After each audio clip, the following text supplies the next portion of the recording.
where facts matter. Now, your WCPT 820 weather update. I'm meteorologist Ray Miller from the Weatherology Weather Center. We'll see cloudy skies tonight with a chance of thunderstorms, a low temperature of 73 degrees, with winds out of the south at 5 to 10. Chance of storms on Tuesday with a high temperature of 85 and west winds at 5 to 10. Wednesday, cloudy with a high of 75 and northeast winds at 10 to 20.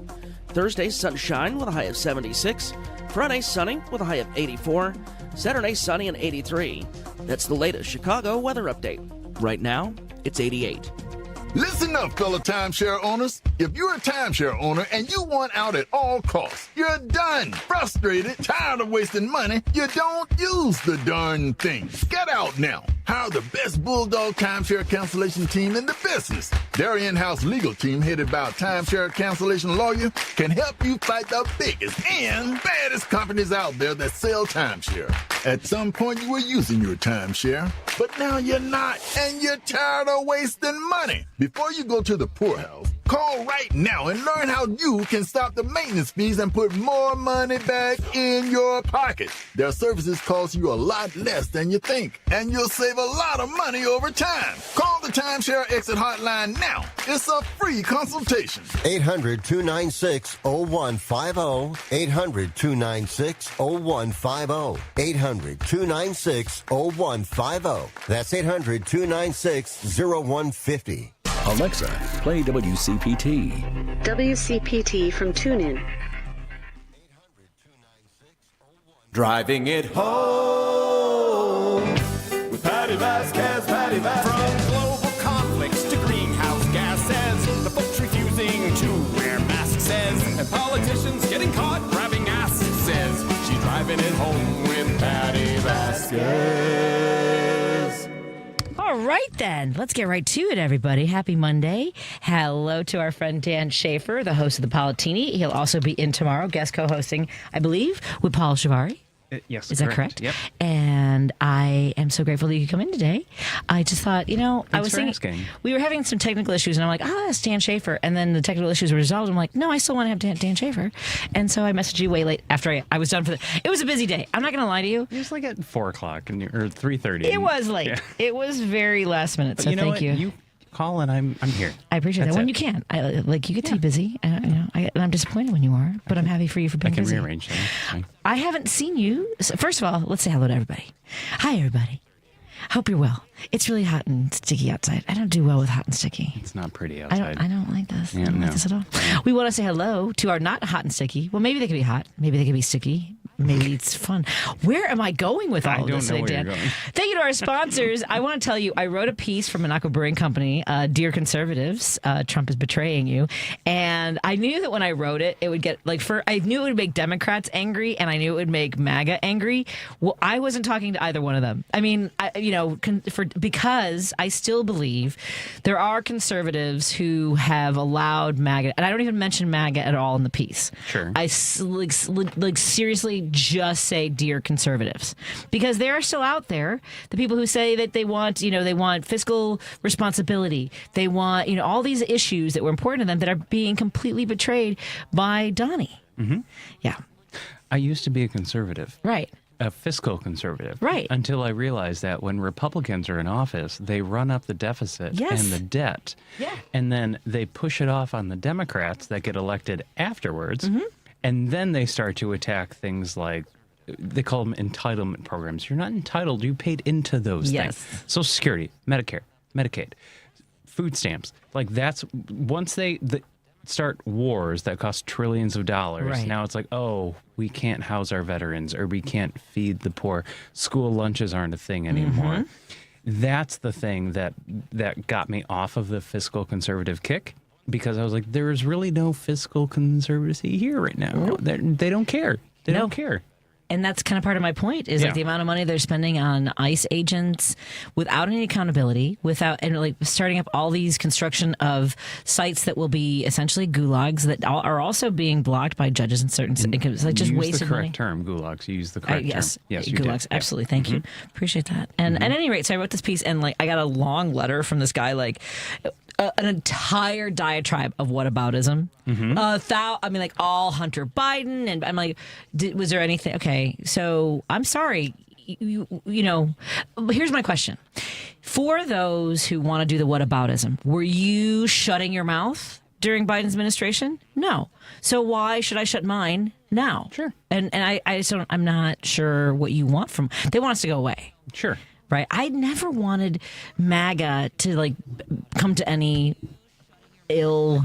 I never wished ill on. I still don't wish ill on. I mean, it's a family show. I have my dark moments of. I want them to work for it if they do come out of the cult.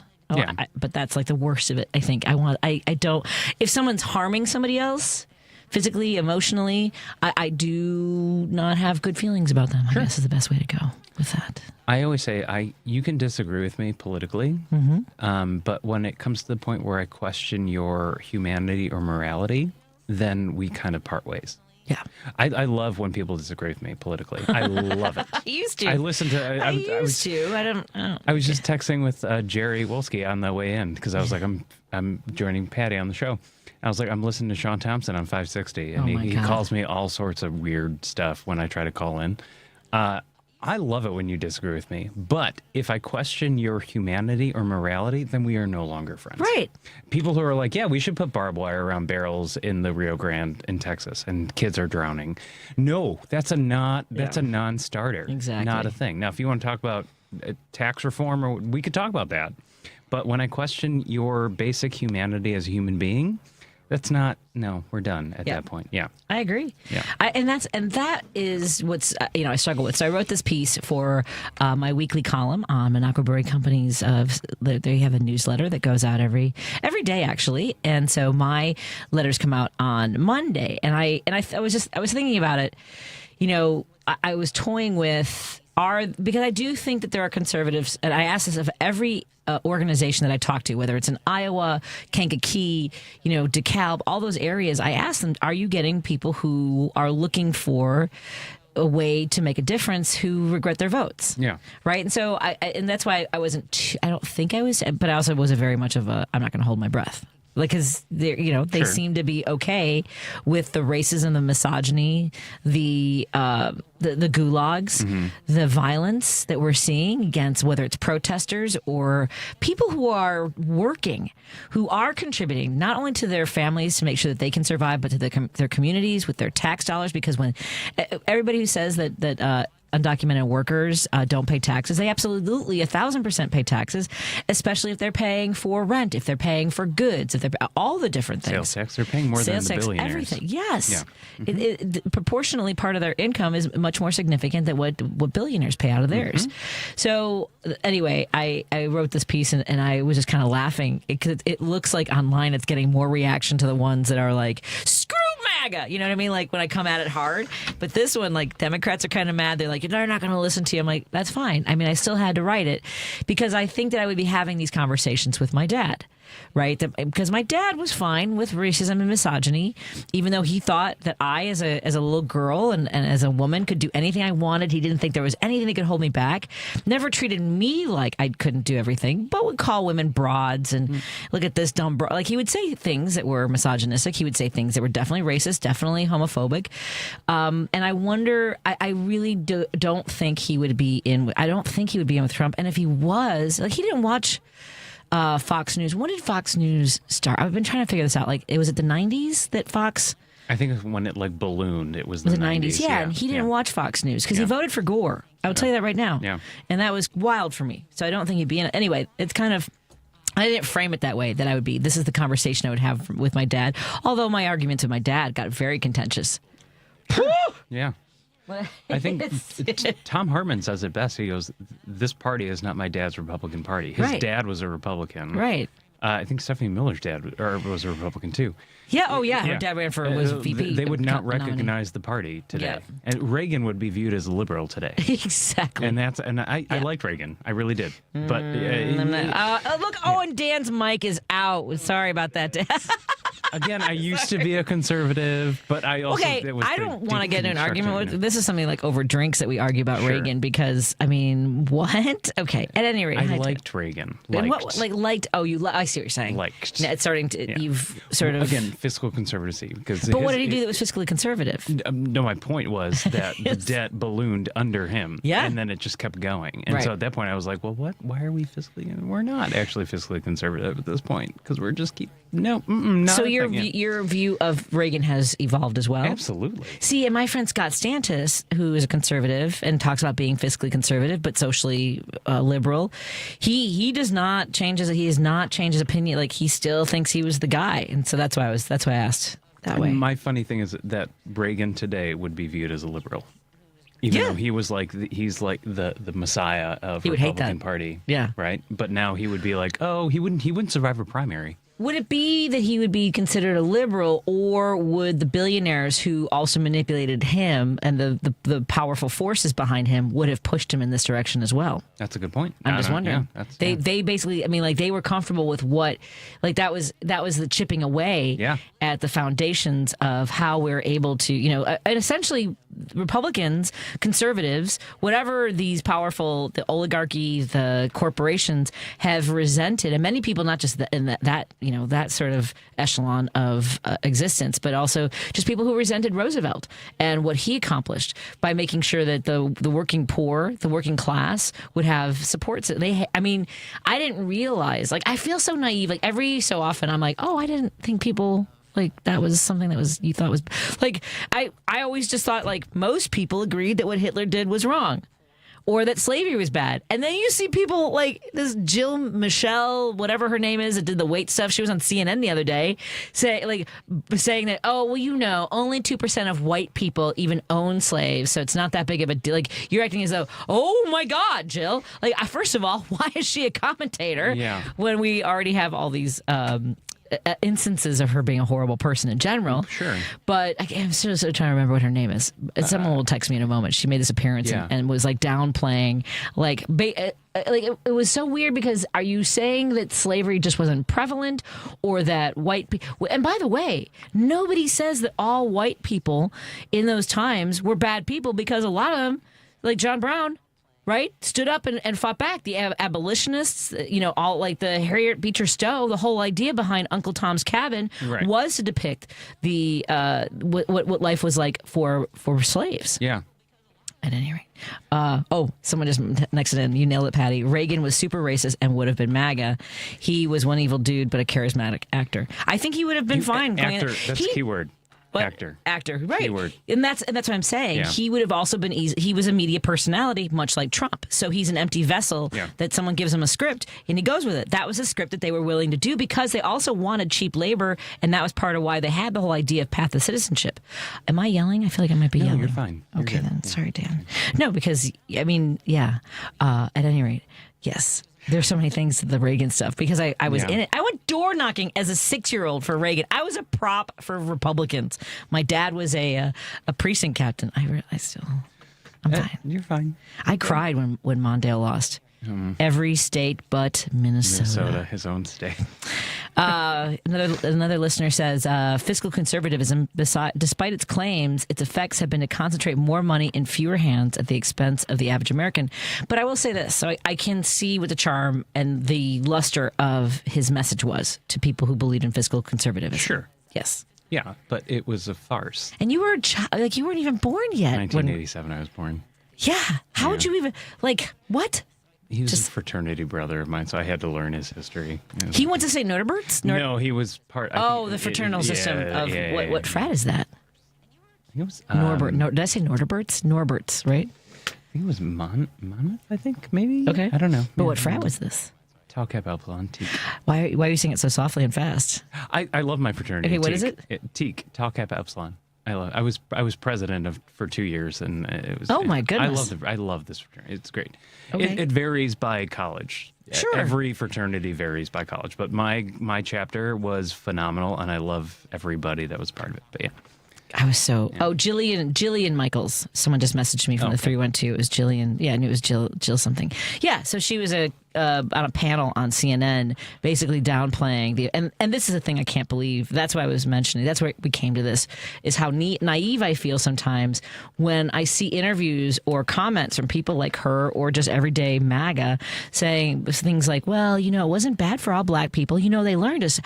I'm sorry. People were stolen from their homes, ripped apart from their families, tortured, raped. Like, what part of you want to downplay the fact that a lot of this country was built on the economy of being able to have slaves so that everything else was cheaper, so that white people could have lands all over this country, property, generation. Okay, I'm not yelling at you, Dan. You just happen to be in the room. Hi. I'm sorry. I'm glad to be here.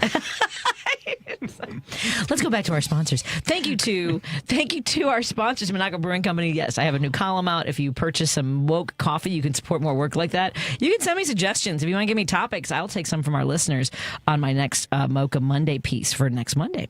Also, thank you to our friends at Pride Coffee Roasters. Ooh, I had to connect you with Kirk Bankstead. He has a question for you. Monaco Brewing Company has some great products on their website, and they might be wanting to partner with somebody. And you definitely want to purchase some products from Pride Coffee Roasters. Go to pridecoffeeroasters.com. For a limited time, they have a 10% discount. Type in Drive Home 10 for 10% off your entire order. They have just some of the best coffee I've ever... We've talked... You are a coffee person. I am. Good. Because I've had too many guests where I've started down the path of coffee, and they're like, no, really. I coffee. What the frickin' frack? How do people make it through their day without coffee? I know people. Some of you don't. At any rate, my favorite right now, the bag that I'm on, is a Mexican blend from the Chiapas area, with dark chocolate and cinnamon. So thank you for that. We also want to thank our friends at Source Solar. Go to source.solar. Make an appointment because there are some incentives that are running out before the end of this year, and they are taking appointments this month to make sure that you can benefit from those incentives. If you've been on the fence about it, hop off the fence and make an appointment with Source Solar. Peter Sorellis will walk you through the entire process. Also, thank you to Kids Above All. They're still collecting backpacks, folks. Please go to kidsaboveall.org and support their mission to help children live happy, healthy, safe lives. And Dan Schaefer, the host of Tuesdays with Josie, is in studio with me. You can find that podcast wherever podcasts are available. Coming back in just a moment, we're going to talk to a candidate for a Cook County Board review. Fun. I mean, I know that you've been wondering. Here's the thing. These are names on ballots that we all just kind of go, oh, I didn't know this was going to be on here. You got to read the entire ballot. You got to read the entire ballot. Let's talk to Liz Nicholson in a moment on WCPT 820. Heartland Signal and hi to our friends listening on KKNW 1150. Amy Goodman reports on the news stories rarely covered by the corporate media. Democracy Now! The UN's Humanitarian Affairs Office warned Palestinian children are at high risk of injury or death from unexploded ordnance left after more than 13 months of Israeli attacks. 8-year-old Mohammed Karmash, this is his mother. No one was there to tell him that these are explosives that the Israelis throw. Democracy Now! Weekday evenings at 10 on WCPT 820, Chicago's Progressive Talk. If you're looking to purchase a home after a divorce, you need to call Team Hochberg, your trusted local lender. Today, meet Charlie, field technician, income $100,000 a year, had an amicable divorce from his wife. Charlie wanted to purchase a home while he was in the middle of a Chapter 13 bankruptcy to be close to his 3 kids, so he called Team Hochberg for a free consultation. Great move. Team Hochberg loan officer John Hendrickson answered Charlie's questions, secured a bankruptcy court approval so Charlie could purchase a new home to be close to his 3 kids. Let's review. Team Hochberg loan officer Johnny Hendrickson helped Charlie purchase a new home after his divorce while in the middle of a bankruptcy so he could be close to his 3 kids. Team Hochberg's helped thousands of listeners, but we can't help if you don't call 855-563-2843 or visit 56david.com. That number again is 855-563-2843 or visit that website you know and love, 56david.com. Lower.com, equal housing lender, and NMLS 112-4061. Chicago's Progressive Talk, WCPT 820, where facts matter. If you're listening to this station right now, you've definitely heard my voice before. Hi, I'm Hawk. And I'm Pete. And we're with Source Solar, your local source for solar. Source Solar is Chicagoland's premier solar installer, providing solutions for over 1,000 homeowners and business owners across Illinois and Iowa. With over a decade of industry experience and deep roots here in Chicago, we have the expertise to help your transition to clean, renewable, resilient energy. We can guarantee that we save you money day one without any out-of-pocket cost to you. This means you have an instant ROI, instant payback, and can save money to add to your bottom line day one. At Source Solar, we source everything as local as possible, meaning We always carry the Made in USA sticker. Find us online at www.source.solar. Stop in our office at 5710 North Northwest Highway or give us a call at 773-985-3992. And don't forget to ask for Hawk or Pete. You're listening to Driving It Home with Patti Vasquez.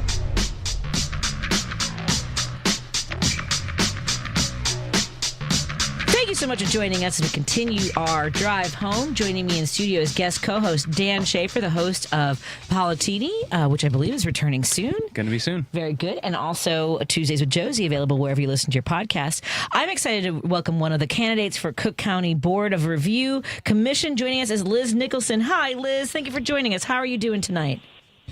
Hi, is this Patty? I'm good. How are you? I'm good. This is Patty. Thank you so much for joining us. I love to find out about people's backgrounds and introduce them to our audience, especially as candidates. Where did you grow up, my friend? Oh, my friend. Well, this is good because I'm running in the 2nd District, which is basically the north side, but I grew up in the south suburbs of Chicago. I grew up in Country Club Hills, which is south, like 175th and Cicero, and I'm the youngest of 9 kids. Some of my family members are listening right now. So I grew up in the south suburbs. I went to Marian Catholic High School, but I then, after college, basically I lived in, the 44th Ward, Wrigleyville area until my whole adult life, where I am currently in the 44th Ward. I'm in East Lakeview with my husband. So again, I kind of know I'm a lifelong Cook County resident, so I know the whole span of Cook County and Illinois, for that matter, from some of my past jobs and things like that. So it's great to be here and great to be with your listeners. Wonderful. Tell us what inspired you to run for Cook County Board of Review Commission. Certainly. So I am running for the Cook County Board of Review, which District 2, again, goes basically my district. There's 3 commissioners at the Cook County Board of Review. I'm running in District 2, which goes from the Loop all the way to the border of, Lake County there in the North Shore. Wow. And as far west it's big, as far west as Elk Grove Township. So my district is quite large. What inspired me to run, Patty, is I'm getting old. I've got a 35-year career in various roles in government and in the political arena. And frankly, I have a hard time seeing dysfunction in government when I've always been a dedicated public servant. And what inspired me to run about 7 or 8 months ago was there was some, I would call it chaos. I won't go much further than that. Chaos going on in the whole property tax industry, if you will, in the Board of Review in particular. What? And chaos in the property tax review? Chaos. What? I know. I know, it's hard to believe, isn't it? But anyway, so I was inspired after talking to several colleagues and several folks that I've mentored over my long 35-year career to put my hat in the ring. I've always sort of been in the political arena, but behind the scenes. But now I really enjoy, because I love helping others, and I really want to be the public servant that Cook County taxpayers deserve.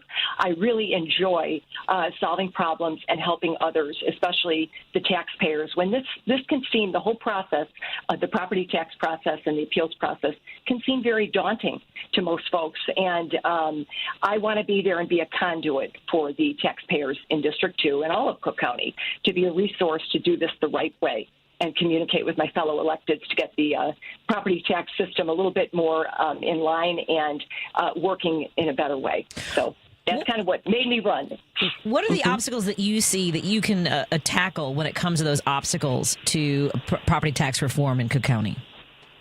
Certainly. Well, one of the biggest obstacles, I think, right now is number one, a lack of a cohesiveness and a lack of communication between the various elected officials that make the property tax world go round and round. Determining property tax rates requires input from multiple county offices. Just to sort of name it real quick, you've got the assessor, you've got the Board of Review, which, again, I'm running for District 2, and there's 3 commissioners that are elected. Then you've got the Cook County Clerk, and then you've got the Treasurer's Office. So to me, and this is where my best skill set is we need to make sure that we're all working together throughout the process. As everybody knows or your listeners probably know, the second installment of property tax bills is late. It's very late coming out, and that causes a lot of strife whether you're a small business owner or a longtime resident in my district, to get a late property tax bill, the second installment being this late. So my biggest thing that I would like to do is make sure, and I've been doing this my whole 35-year career, is working with the other multiple county offices that affect the process and making sure that we're all communicating with each other and on the same page, and that also that we do this with integrity and decency and keeping always the taxpayer in mind in the process, which hasn't always happened. Liz, so I just have a question. So Patty teed it up nicely about how do we simplify and streamline the process. I know that the property tax process also has outside individuals such as like attorneys and things of that sort. Is there a way to simplify that to where like the average homeowner might not have to reach out to a property tax attorney and they can actually do this on their own? Certainly. That's a very good question, and that's something as I'm out campaigning that I've been listening to a lot of residents.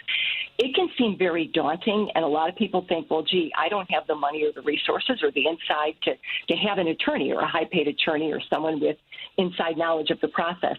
What I'm trying to do, and what one of the assets of my platform is that I want to make sure that the process is simplified where a homeowner could represent themselves pro se, and by saying that I obviously mean without representation of an attorney. Now, in order to do that, there's a few things that I would implement if I'm elected and become the next commissioner in District 2.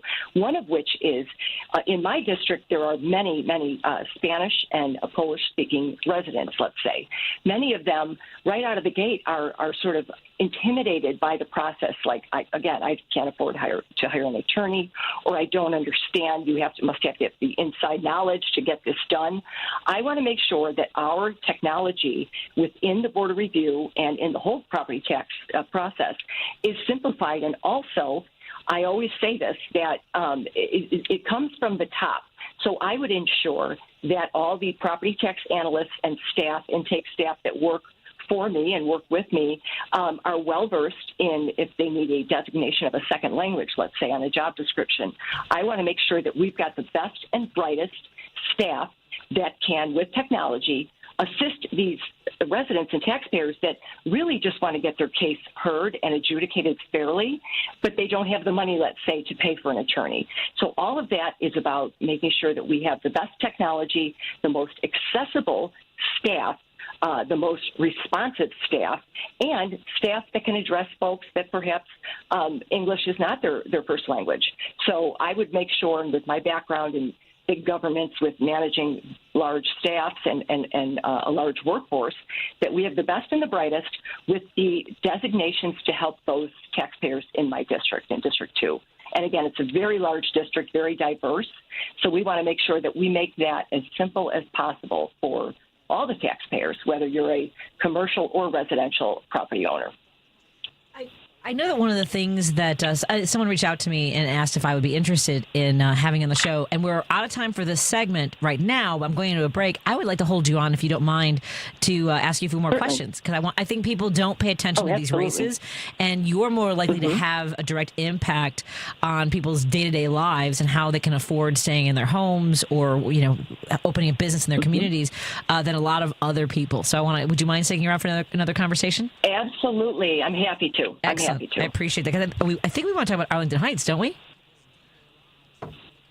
I think so. Let's take a break here. We'll be right back after this on WCPT 820, 1150 KKNW with our good friend, guest co-host, Dan Schaefer.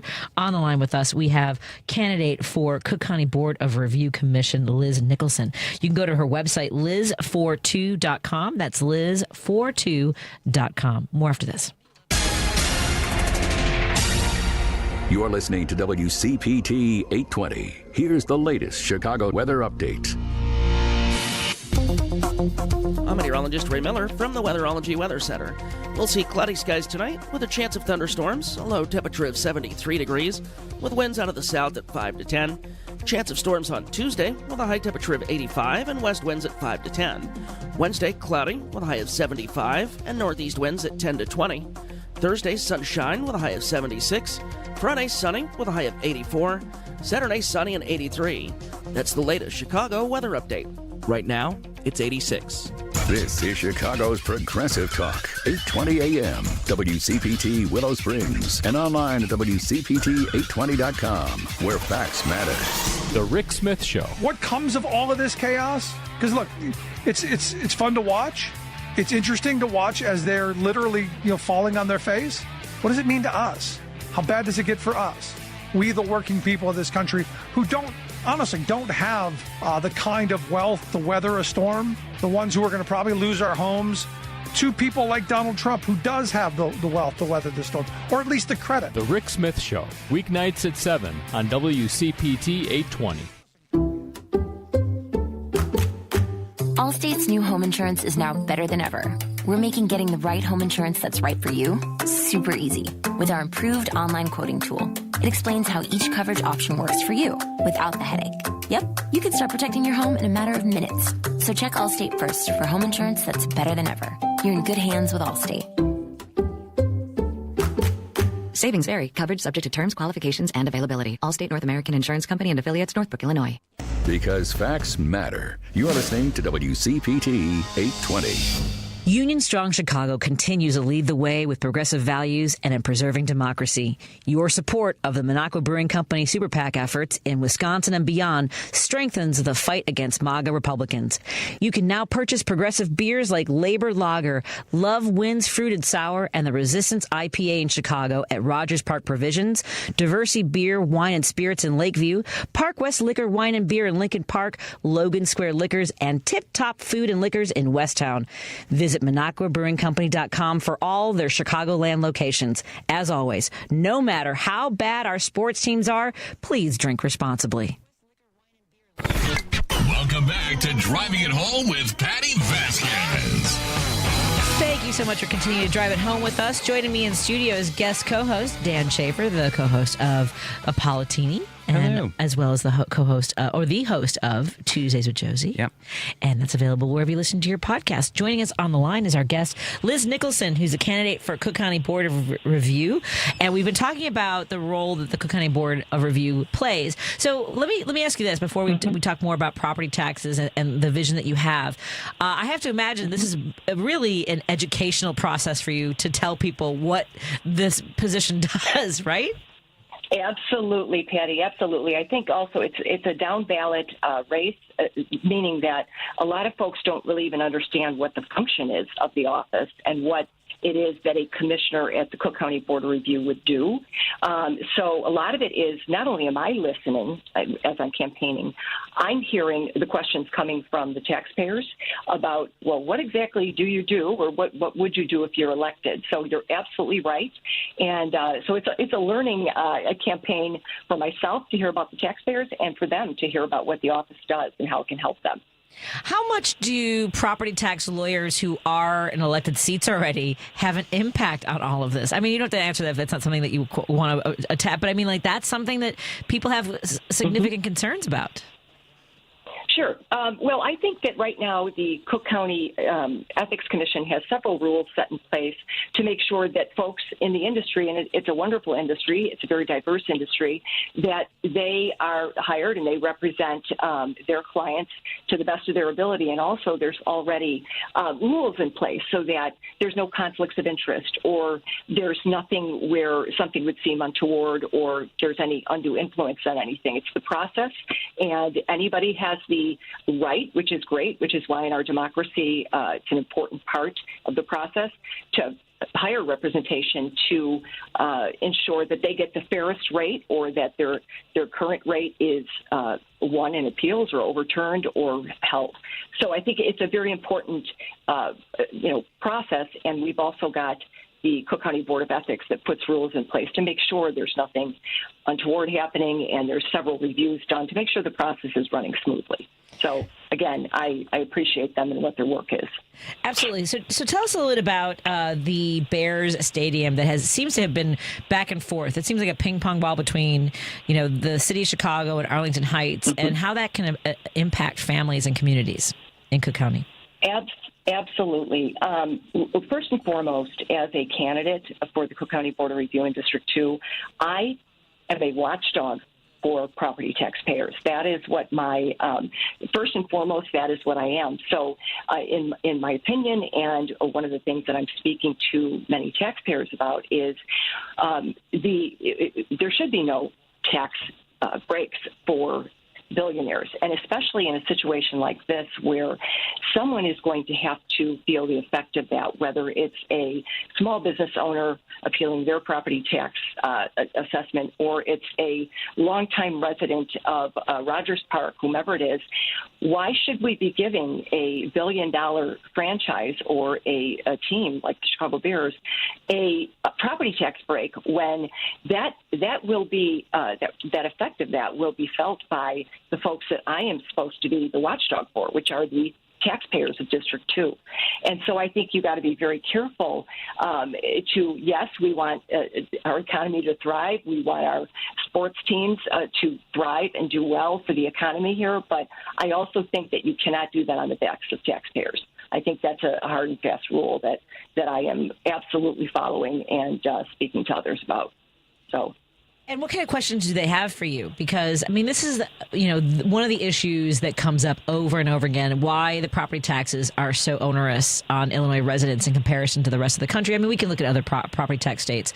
Mm-hmm. But, then there are people like, well, in Florida, we don't gotta, all those kinds of things. But, we have the hand that we're dealt here in Cook County, and we have people like you who want to champion for working class families.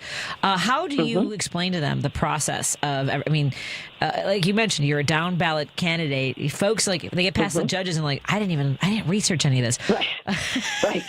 You have to vote the entire ballot. Absolutely. And I know it's a very daunting task to get in there, and all of a sudden you see all the judge names, and then you see something like the office I'm running for, and it's very far down the ballot. But I think one thing that I've been really having a lot of luck with is sort of explaining to people that something that we are there for at the Board of Review and as commissioners is to make sure that the assessments reflect true market value. So we are really helping to ensure that the property taxes are equitable across different neighborhoods and property types. So by saying that, I mean that I want to make sure that the taxpayers realize that ideology and political differences or political disagreements do not come into this process. This is a process based on the data and the assessments that reflect true market value. And I think sometimes that could get away from office holders and other things come into play. And that's where you create unfairness among your constituents or your property taxpayers, is when other issues seep into the process. And I can assure taxpayers that I would always make sure that our office is very transparent. I would recuse myself from any conflict of interest. And that, again, we rely on the data and the true market value to do our job. And to when the assessments are made, we are there to make sure that they were made fairly. And if not, then it's time for a reduction or whatever may follow that. So we are staying true to the process and to the data. What should people know about contesting their assessments? Because I don't think people even know about that process. Absolutely.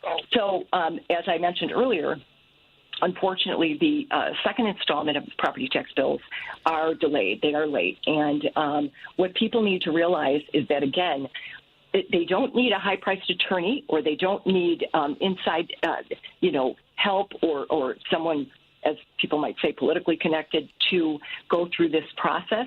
That through the Board of Review, if they feel that they were assessed unfairly, and if they have the data and they have the information to bring their case before us, we will take that into consideration. And we do have intake officers and folks that are experts in this area that will make sure they work with the client who's coming in pro se without counsel or without an attorney, and make sure that they are their case is heard and their case is adjudicated fairly. And that's something that I can stand by, because I know that I am going to make sure that we have the best and the brightest in the workforce there at the Board of Review, and that I am very concerned about the mom and pop shop or the single mother who bought a home and is Spanish speaking, and we want to make sure that we can help them and that they don't feel overwhelmed by the process. So that's going to take great technology on our end to simplify things, and great staff and leadership in the board review, which is what I think I'm going to bring to the office. Outstanding. Well, I want to thank you so much for your time and for educating us on all of this. How can people get involved in your campaign and learn more? Of course. Oh, wonderful. I love it. I love it. Well, first of all, I love campaigning because I do love meeting people, and I do want to help folks. So they can go to Liz42, it's www.liz42.com, and that will link directly to my website. And it talks a little bit about what my platform is and also what the border review functionality is so that folks can understand what this office is and what I hope to represent when I am elected. And so they can go to that website, and I would love to welcome anybody who would like to join our team, and we'd love to have you. And Patty, thank you so much, and your co-host, thank you for having me. I think you've got two new members of your team right here. My pleasure. Thank you so much. Oh, my God, I love it. I love it. I love it. I welcome you. Thank you so much for having me today. Our pleasure. Thank you so much. Go get them, and good luck. Let us know if there's anything that comes up that you want us to let our audience know about. Thank you. Wonderful. Thanks so much. Thanks to your listeners. Of course. Bye-bye. Bye. These are some of the races that people just don't think about until they're standing in the polling place like this. And Cook County commissioners, like I know that there's some seats. Like folks have been talking about this sort of musical chairs because Jan Schakowsky, Dick Durbin, people start. My boss Susana Mendoza, who's not running for controller. There's a lot of moving pieces, and these are a lot of seats that haven't been open. These are now open seats for a primary, and including Cook County Board, the commissioner for the 12th district. And so I'm a little bit curious about anybody else that's running, aside from the one that I know of who would be a terrible candidate. So I'll just put that in my pocket and wait till later to see who else pops up. I'm just saying. I don't know. There's entitled and there's people entitled. Realize that the further down the ballot you go, the more impact that has on your everyday life, right? Like state senator, U.S. senator, but also like school board, water reclamation. Like those are the positions that actually impact your daily lives, and people they don't really. They just kind of figure, nah. I mean, Supreme Court, like Illinois State Supreme Court, we were 2 seats away from becoming a conservative court in Illinois. It's you got to pay attention to these things. Absolutely. Yeah. Well, and that's why I was asking about electeds who are also. I'm so sorry. I just saw your right as I got off a call with our candidate Liz. Someone reached out and said, "I don't know if you're taking calls for this one, but can you ask her why the process is just fair to begin with? Are the assessments so far out of whack that we need to have an entire mechanism for people to go and appeal their assessments?" It doesn't make sense to me in the first place. Yeah, I know it's complicated. It is too complicated. Right? She wants to simplify it, and I actually support that. I agree. Yeah. Oh, man. At any rate, so we are getting into the season. Right now, petitions are out. You'll see people with clipboards asking for your autograph. Again, I know that our previous host, Jonas Bazito, was talking about this, about what petitions you can or should sign. So I do want to let you know, if you got your voter registration card, on your voter registration card, it tells you which congressional district you live in, which senatorial. I mean, that's for the whole state, but in case you don't know, you can look that up too. It tells you your state rep, your state senator, your water reclamation. It tells all the districts of that. So please take a look at your voter registration card. And you can download a sample ballot too, and it'll actually give you everything. Even if the sample ballots aren't ready yet, though. But when it comes close, yes. I agree, yes. Chicago does it really well. But for signing petitions, because this is some of the hijinks that goes on. So I was at a door, and they told me that the candidate was there and said you can only sign one petition, which is not true. Not true. So please don't fall for any of the shenanigans of these campaigns that want you to be tricked and want to use everything they possibly can. It was so funny. We'll talk when we come back. Let's take a quick break. Here we hang out with Dan Schaefer, the host of Politini and of Tuesdays with Josie, available wherever you listen to your podcasts. I'm your host, Patti Vasquez, and our phone lines are open. The Credo Mobile phone and text line is available to you. Go to credomobile.com. They have a 25% discount for you right now for WCPT listeners. Type in WCPT25 for your full discount. More after this. I'll go to credomobile.com. Did I say that? Just to make sure. You did. More in a moment on WCPT 820 and KKNW 1150. A Better Life with Dr. Sanjay Gupta. These days, it seems like everyone is obsessed with eating as much protein as possible. And I will say this, just about every nutritionist I've talked to agrees that Americans really are probably getting more than enough protein in their diet. Look, protein is an essential macronutrient, no question. The problem is that in order to consume more protein, many people end up eating less of something else. Some research, for example, finds 90% of Americans are deficient in fiber. That is something we should increase. I talked about all this with Dr. Tim Spector, a genetic epidemiologist, on a recent episode of my podcast, Chasing Life. He says if you're looking to add more high-quality protein to your diet without making other sacrifices, try adding beans to more of your meals. Eat more whole grains, nuts, and seeds. And soy, he said, is one of the most complete proteins in the plant world. I'm Dr. Sanjay Gupta, helping you live a better life. More fiber and laxatives, eh? Who are you? I'm future you. Future me? Constipation with belly pain still coming back? Our doctor figured it out. It's irritable bowel syndrome with constipation, or IBS-C, and Linzess could help you get ahead of it. Linzess linaclotide is a prescription medicine that treats IBS-C in adults. It's not a laxative. It's a once-daily pill that helps you get ahead of your symptoms. It's proven to help you have more frequent and complete bowel movements and helps relieve overall abdominal symptoms, belly pain, discomfort, and bloating. These symptoms were studied in combination, not individually. Do not give Linzess to children less than 2. It may harm them. Do not take Linzess if you have a bowel blockage. Get immediate help if you develop unusual or severe stomach pain, especially with bloody or black stools. The most common side effect is diarrhea, sometimes severe. If it's severe, stop taking Linzess and call your doctor right away. Other side effects include gas, stomach area pain, and swelling. Talk to your doctor and say yes to Linzess. Learn more at linzess.com or call 1-800-LINZESS. Hey Google, play WCPT. Streaming Chicago's progressive talk from TuneIn. City streets to political beats. You're driving it home with Patti Vasquez, where progressive talk fuels the ride. Yeah, folks. I think that for the rest of your lives, I think we just need to accept the fact that it's always going to be election season. Yeah. I don't even think we should just keep going. Now, as Democrats, as progressives, you just need to be constantly looking for what candidates are out there, what meetings you can go to, what can you learn about what an office does.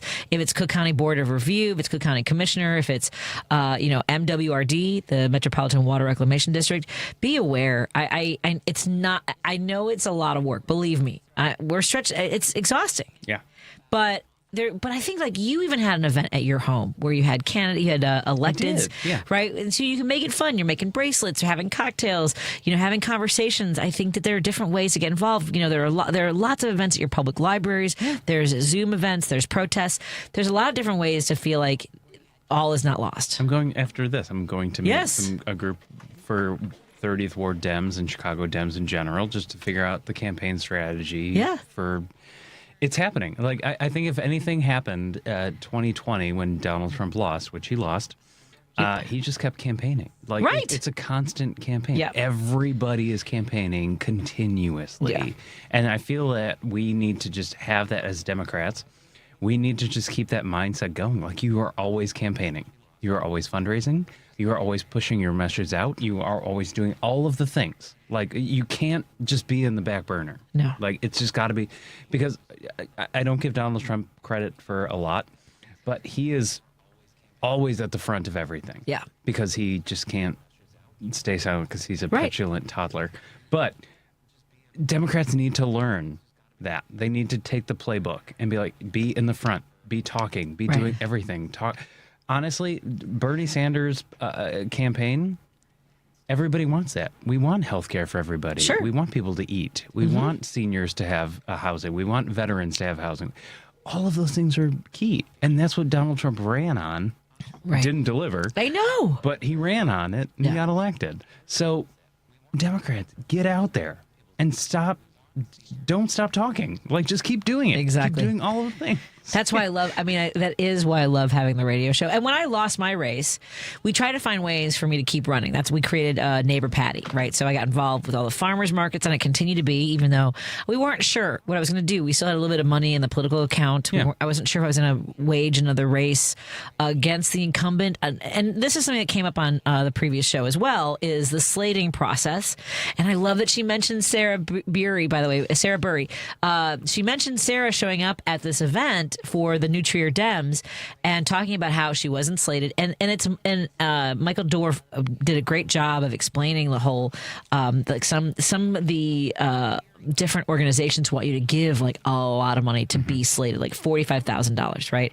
So you have to already, and Joan asked a great question, like, well, if you have $45,000 to give for their support, could you just take that money and, just have your family and friends and spend that money in other ways, right? But the thing is that folks put a lot of weight. My friend even told me if she didn't know me and she saw that the incumbent got the endorsement of Dick Durbin, of at the time Lori Lightfoot, of the National Organization of Women, you come with all of those endorsements. Sure. So that's part of what you're also buying. Yeah. You might not even be a very good candidate, but whatever the powers that be, the deals that are made, the choices are made. It's a system that we're in. It's the system that we're in. So, look, one of the diatribes I got today was about, Democrats this and Democrats that. And look, I still know that this party more closely reflects my values, which is fighting for labor, as you mentioned, health care for all.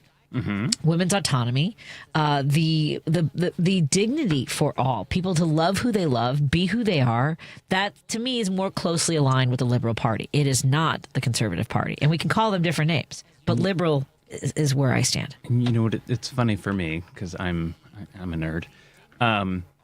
Limited government, literally. Government, stay out of your life. Yeah. Don't get in my bedroom. Don't get in my uterus. Me who to love. Stay out of my vagina. Exactly. Exactly. It's funny how that's where we're at, but that used to be the Republican was a limited government, but now they want everything in everything. It's just weird how that, and everyone's accepting it. Yeah, how do you see checkpoints in D.C. with full military gear? Oh my God! There's other stuff we have to talk about. I feel like Jim wants. Let's see what's on Jim's mind. I love Jim, and we'll go from there because there's an armored tank, a captured Ukrainian tank that was now has the Russians are like mocking them with an American flag on it. Of course. Yep, that's what we're doing. Hey Jim, what's on your mind, my friend? Hi, Danny and Patty. First of all, Patty, let me start out with your interview in Iowa. Those three people you interviewed there. You can tell you grew up on the streets of Chicago because we talk about a half a meter faster than anybody in Iowa ever dreamed of. And plus the fact we had to live by our wits for so long that. When there's a lull in the conversation, you're kind of like, oh, my God, I'm looking at the clock here. But let me just go through my life. I grew up in the greatest expansion of the middle class history, from 50 to 60 to 70. In 2001, there were 66 billionaires. Now there's 800 billionaires. There were no billionaires when I grew up. There was no Citizen United. People couldn't buy influence like they can buy it now. There was nothing like this. They were definitely against it. If I could just throw in a couple of things about Eleanor Roosevelt, she was fabulous. Anyway, when Roosevelt got polio, Louis Howe said, "You got to go out and make some speeches, Eleanor." She's like, "I can't do that." She said, "You got to do it." So she had a habit. When she went to say the speech, she would giggle when she started. She's like, "I got to stop that." But anyway, she went through it the most. She wrote a little note to Franklin and said, I'm doing okay, but, I fall back into this mood where everything is useless. I go right back in this mood where everything is useless. And she did say when she was organizing women, now this is 1950, 48, around those days, she said she's getting letters from women saying, why aren't you making doilies at home? Why are you out there? Yikes. My point is, but this is prejudice that goes back centuries. It's just insane to think that, Kamala Harris didn't vote for Kamala because she's a woman. Or I remember the women when Hillary ran. Oh, I can't vote for a woman. Because I said, why not? Why not? Why? What is she going to do that's different than anything else? And look at this press conference today. Here's a guy who single-handedly stopped 6 wars. He said 6 wars. Yeah. No, I'm not aware of any of them. Are you aware of it, Danny? Do you know what wars he's talking about? I think maybe 1. Well, 1? Well, he said 6.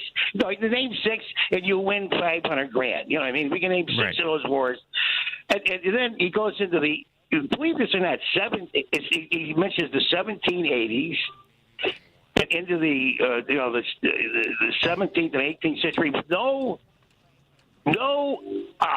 iota where it makes any sense to anybody. He's got some of the biggest leaders in the world there in Europe. They must be looking at this guy like, is this guy completely? Well, they know he's so nuts that they got to placate him because he's already screwed Zelensky already. He wouldn't give him that whole outfit. Right. Yeah. They're pulling for the Russians. They're pulling for the Russians. I mean, they're pulling for it. The difference between the way Trump showed up with a box of chocolates and flowers for Putin, and yet dismissed and denigrated the red carpet, Zelensky.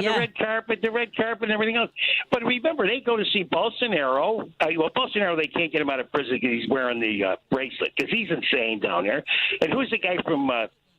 The other dictator.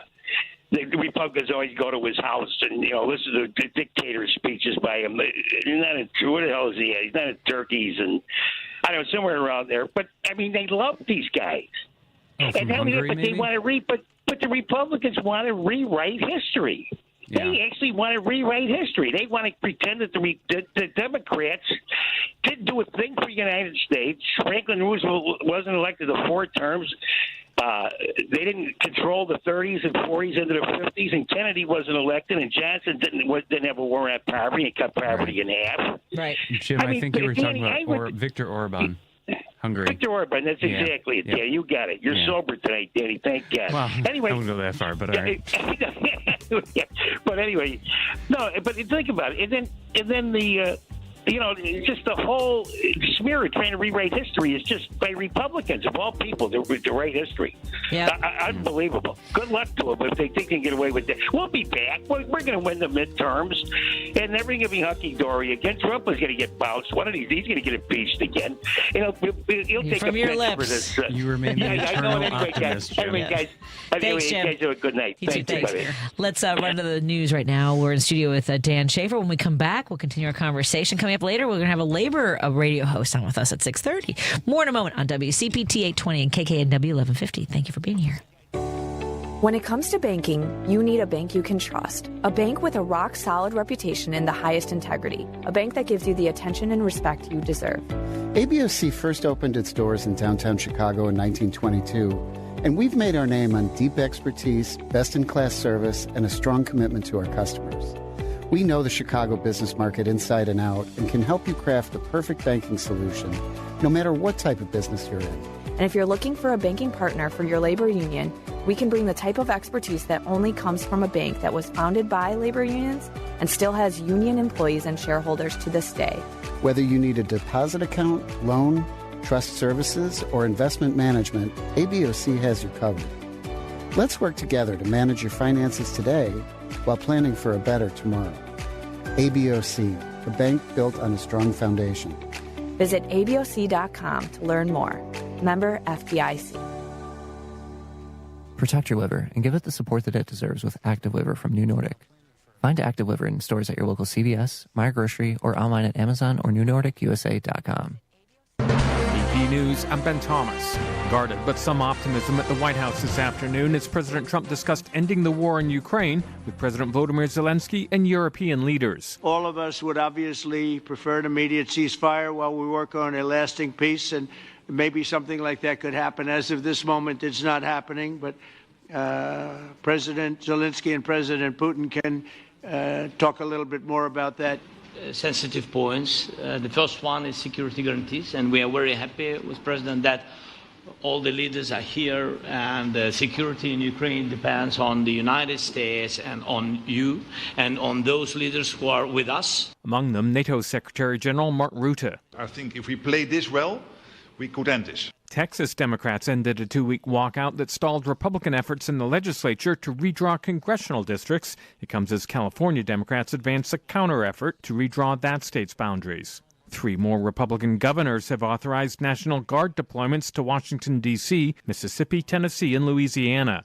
And Julie Walker reports another lawsuit's been filed against the Justice Department. A coalition of Democratic attorneys general from 20 states and Washington asking a federal judge to stop the DOJ from withholding funds for crime victims if states don't cooperate with the Trump administration's immigration enforcement efforts. California AG Rob Bonta. The Trump administration is trying to leverage vulnerable people to force states to capitulate with its immigration agenda. New Jersey AG Matt Platkin. These people did not ask for this status as a crime victim. They don't break down neatly across partisan lines. The lawsuit filed in Rhode Island federal court argues the conditions overstep authority and interfere with policies ensuring victims can report crimes without fear of deportation. Julie Walker, New York. This is AP News. The college football season's about to get going, and Gethin Coolbaugh reports 2 teams are leading the charge on this year's AP preseason All-America team. Number 1 Texas and number 2 Penn State each had 3 players selected for the preseason AP All-America team. The Southeastern Conference had 12 players on the 27-man first team determined by media on the AP Top 25 voting panel. Alabama, Clemson, Notre Dame, Ohio State, and Pittsburgh each had 2 first-team picks.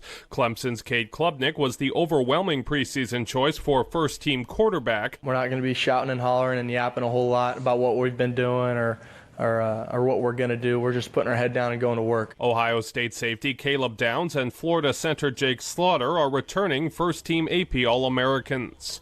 I'm Gethin Coolbaugh. There's more news and the latest developments at apnews.com. I'm Ben Thomas. Thank you for listening. This is 8:20 a.m. WCPT Willow Springs and streaming worldwide at WCPT820.com. We are Chicago's progressive talk, where facts matter. Now, your WCPT 820 weather update. I'm meteorologist Ray Miller from the Weatherology Weather Center. We'll see cloudy skies tonight with a chance of thunderstorms, a low temperature of 73 degrees, with winds out of the south at 5 to 10. Chance of storms on Tuesday with a high temperature of 85 and west winds at 5 to 10. Wednesday, cloudy with a high of 75 and northeast winds at 10 to 20. Thursday, sunshine with a high of 76. Friday, sunny with a high of 84. Saturday, sunny and 83. That's the latest Chicago weather update. Right now, it's 86. This is a WCPT Veteran Minute. In the midst of World War II, a group of Native American soldiers known as the Code Talkers became silent heroes. The U.S. military faced challenge of secure communications on the battlefield, and these men, primarily from the Navajo tribe, were enlisted to develop an unbreakable code. Using their native language, which had no written alphabet, they transmitted vital messages that were indecipherable to enemy forces. The code proved to be an essential asset, particularly in the Pacific Theater, where it helped the Allies win crucial battles. The Code Talkers' courage and ingenuity saved countless lives and turned the tide of the war. Yet, their contributions remained largely unknown until decades later. The legacy of the Code Talkers stands as a testament to the strength, resilience, and invaluable service of Native Americans during one of America's most devastating conflicts. This has been a WCPT Veteran Minute.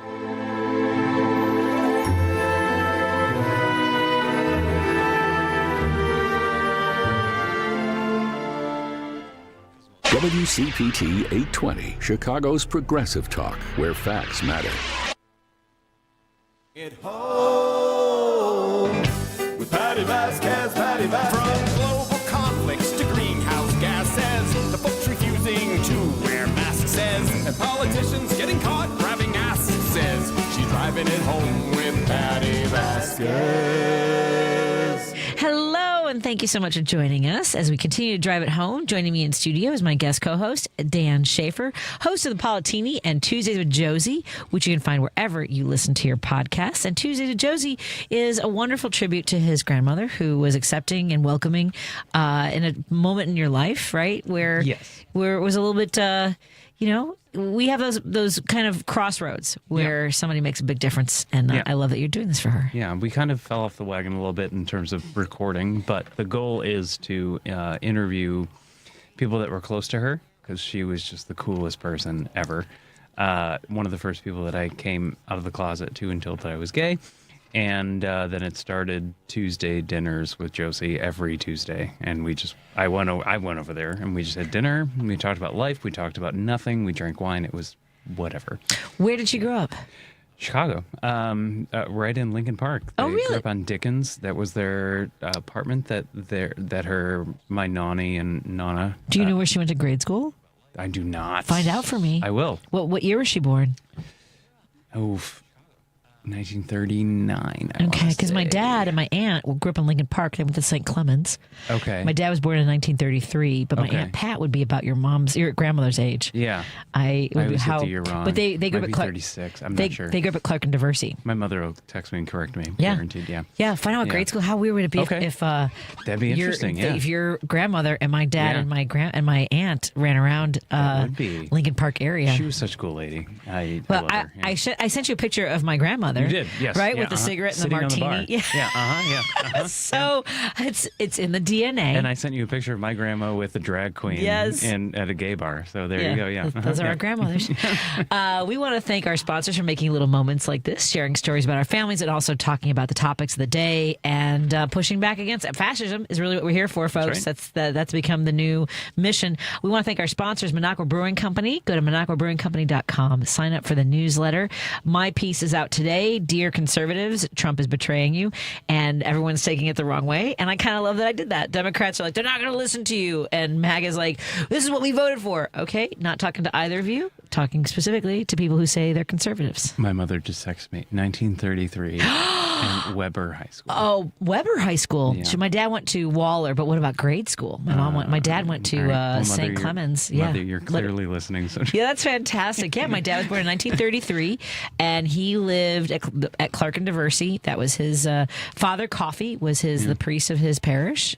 So just they had this like second floor apartment on Dickens, and it was like 8 children and like 2 bedrooms. And, Dad was on Sedgwick, by the way. Oh, there you go. Yeah, I'm just saying. Be interesting. It's weird how they just survived. Right? Yes. Oh God. Yeah. Yeah. Oh, we'll get to that in a moment too about about big families and small spaces. We also want to thank so go to MinocquaBrewingCompany.com, sign up for the newsletter. Also, maybe pick up some woke coffee, some great progressive beer, great T-shirts and hats, and support the work that we all do there. They are a sponsor of the show. They make these conversations possible, as well as Source Solar. Go to source.solar. You have a couple more weeks to make an appointment with Peter Sorellis to get the ball rolling to get solar panels on your house, in particular because those incentives do expire in December, and it takes some time to get that rolling. And you are grateful for your solar panels? Do it. I'm very excited. This administration is not going to be as supportive, so do it while you can. Exactly. Yes, do it. No regrets. I love that. We also want to thank our friends at Pride Coffee Roasters. Go to pridecoffeeroasters.com. And right now they have a limited deal for our listeners. Type in Drive Home 10 when you check out. You'll get 10% off your entire order. Maybe your bean subscription, maybe some cool gay swag. And believe me, their coffee beans are just amazing. They know what they're doing. Every time I think about it, I want coffee. I can smell it right now. It's fantastic. And thank you to our friends at Kids Above All. Go to kidsaboveall.org and support their mission to help children live happy, healthy, safe lives. They have a backpack drive going on right now to make sure that kids are back in school with everything they need to feel supported. Let's go to the phones because I know Nikki's been on hold since before the 6 o'clock break. Nikki, what's on your mind, my friend? I just wanted to mention that one of the things that I find the most galling of all of what's gone on with the Republican Party is the transformation of Christianity and the hijacking of the religion. I was raised evangelical, and this is not what Christianity was about at all. And I don't know how we can take it back. I don't know if it's too late. I mean, it kind of started with the big mega churches and the money, and, it didn't start with Trump. I think that really the hijacking of the religion started with the mega churches, but I don't know how we get it back, and I don't know how we get back to the life of Christ and forget the Old Testament and who cares about Revelation. Just look at Matthew, Mark, Luke, and John, and he tells you how to live, and it's so simple. And we've lost all of that to this Republican Party that used to be the party of Christianity. I think you're absolutely right. And it's interesting you say that because we interviewed a legislator named Lindsey Brown when we were in Iowa. Is it Lindsey Brown? No, Lindsey James. Lindsey James is a state rep, and she's also a chaplain Right. So she talked about her faith, her Christianity. We've talked to James Tallarico, who's a pastor in Texas, one of the Dems that fled the state. And I think part of it is, I think that the Christians who serve in public office from a point of view of true teachings of Christ, embrace so much of it as to not use it to want to manipulate people. They believe in that, like, don't be out on the street screaming it. You do it. You do your you're praying in private. Your religion is between you and God, your family, your traditions. I think that because we are not, beating beating our chests about, oh, look at me, I'm Christian. And to your point, the mega churches have done, I think, in my opinion, a lot of harm in convincing people and tricking them into thinking if you donate, you'll be saved. I mean, a lot of that that's kind of like the whole thing about, I would put, sorry for those of you who enjoy televangelism, but like the, what do you call it? What's the shopping on television before we had Amazon? Like Home Shopping Network. Yeah, the Home Shopping Network. Right. I mean, that's what, it was coming into their homes. It was very intimate. It was very personal. They were talking to them, right? And they obviously they were successful. They were beautiful or dressed very nicely and had nice cars. And so if I give money, maybe I get a piece of that. I think there was a lot of that going on. There's also this idea in certain churches that those who are powerful and wealthy, well, God loves them more. So you should also be drawn to them. You should want to be a part of what they have. It's called tithing, really, and it's like 30% of your income needs to go.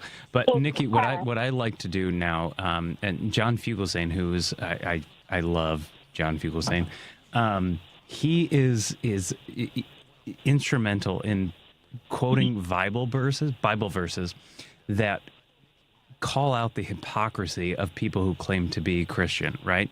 So when you talk about migrants, it's like, well, I didn't have I was homeless, so you gave me shelter. Jesus would have done that. I didn't have clothes, you gave me clothes. I was hungry, you gave me food.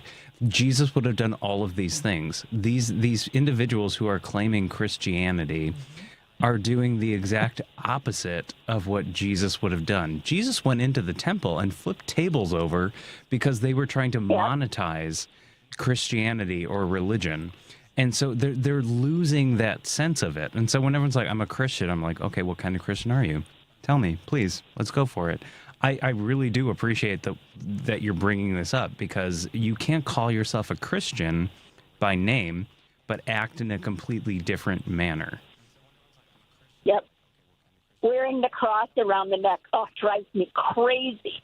That's what they do. Every press secretary, Republican press secretary, wears a cross around their neck, and that means nothing. So performative. Do you guys ever listen to Karen Delaney, who does the Receptionist to Heaven? Oh my God, I love. This is on social media, right? I don't think I've seen that. Oh my God. Yeah. So funny. And she does the whole thing about I'm calling in, and he says, I need to be in the Queen's package or the King's package, and she's like, I don't think you can get in there because you did go to church every Sunday. That's true, but let's pull out that Starbucks file. You made 14 baristas cry. You're not going to heaven. She's so good. Very funny. Yeah, I love that. Thank you for reminding me of that. And I agree. I also, I'm sure that even before my own awareness of how Christianity was being used by Republicans, right? Because Phyllis Schlafly, partnered with a lot of the mega churches and things like that. But, and I think that like the abolitionists use it to argue why slavery was a terrible thing, while slave owners use it to say, oh no, God wants us to have slaves. I mean, so it's always been this push and pull. I think that liberals got into this space, I think, of wanting to protect our beliefs and think, well, we don't want to offend those who are Muslim, and we want to embrace everybody, and so we're not going to talk about our Christianity as much. I think there was part of that. I also think that they also saw that Republicans were disingenuous and didn't want to use that as performative either, right? Mm-hmm. Yes, that's exactly right. You didn't want to say it because then you'd be clumped in with them, and you're not supposed to shout it. You're supposed to show it. Right. And that's where it comes out wrong, because they just shout it. They don't show it. It's like, have some humility, have some generosity. That would be Jesus. That would be Jesus. Yep. Yeah. Yeah, and we've had people throughout history who have shown us the same thing as far as how we treat each other, in different ways. And the story of Jesus has been used to hurt so many people along the way, but we also know we can, with the true teachings, uplift each other, and that's really what I think you're talking about. I also like to remind everybody that Jesus was a migrant that didn't have a home and found a home because somebody gave him a home.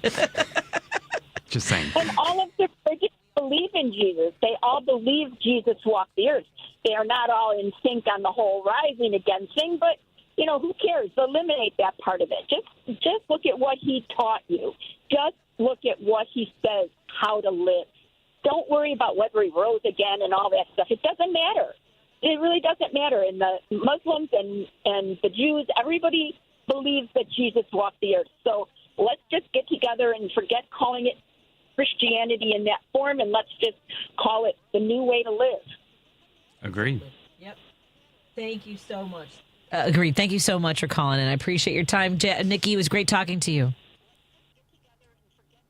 Have a good night. Oh, she hung up. She saw herself out. That was funny.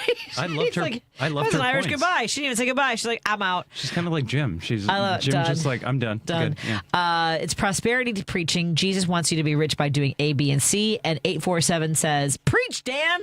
So there you go. You got a big preach, Dan. Thank you. Yeah, Okay. absolutely. Yeah. Let's just be good people. Just be good people. They think they are. Is it that hard? They really believe it. Like the amount of somebody just posted on my wall in response to my essay. What part of illegal don't you get? I'm like, what part don't you get? Well, I mean, like what? Again, my point is Jesus was illegal. Right. They tried to find a place. Somebody gave him a home. Right. It's all crazy. Let's take a break here. Persecution. We'll take a break here and continue our conversation when we come back on WCPT 820 and KKNW 1150. And hi to our friends on KTNF AM 950. Hello, Minneapolis, St. Paul.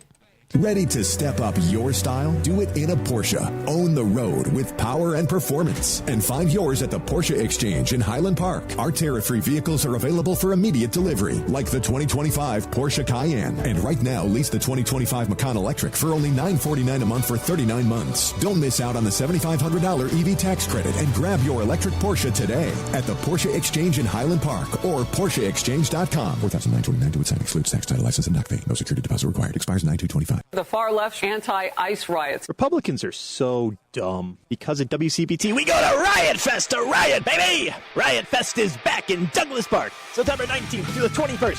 Come see all your favorite bands, Blink-182, Alkaline Trio, Weird Al Yankovic, Weezer, Green Day, and many more. Tickets are still on sale at riotfest.org, but lucky for you, if you join the WCPT 820 Club, WCPT will send you to Riot Fest! Riot Fest! September 19th through the 21st at Douglas Park in Chicago.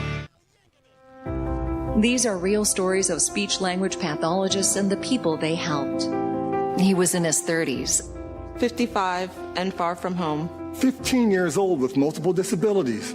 It was a traumatic brain injury. He's bilingual but lost his English after the stroke. Several surgeries led to his swallowing disorder. His goal was to get back to work. I used French during therapy.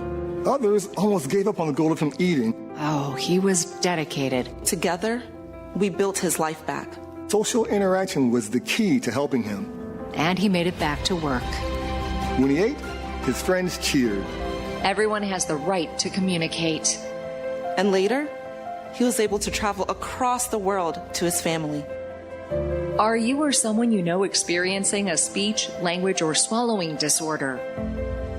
An ASHA-certified speech-language pathologist can help. Visit us at asha.org/public. This is WCPT 820, where facts matter. If you're listening to this station right now, you've definitely heard my voice before. Hi, I'm Hawk. And I'm Pete. And we're with Source Solar, your local source for solar. Source Solar is Chicagoland's premier solar installer, providing solutions for over 1,000 homeowners and business owners across Illinois and Iowa. With over a decade of industry experience and deep roots here in Chicago, we have the expertise to help your transition to clean, renewable, resilient energy. We can guarantee that we save you money day one without any out-of-pocket cost to you. This means you have an instant ROI, instant payback, and can save money to add to your bottom line day one. At Source Solar, we source everything as local as possible, meaning We always carry the Made in USA sticker.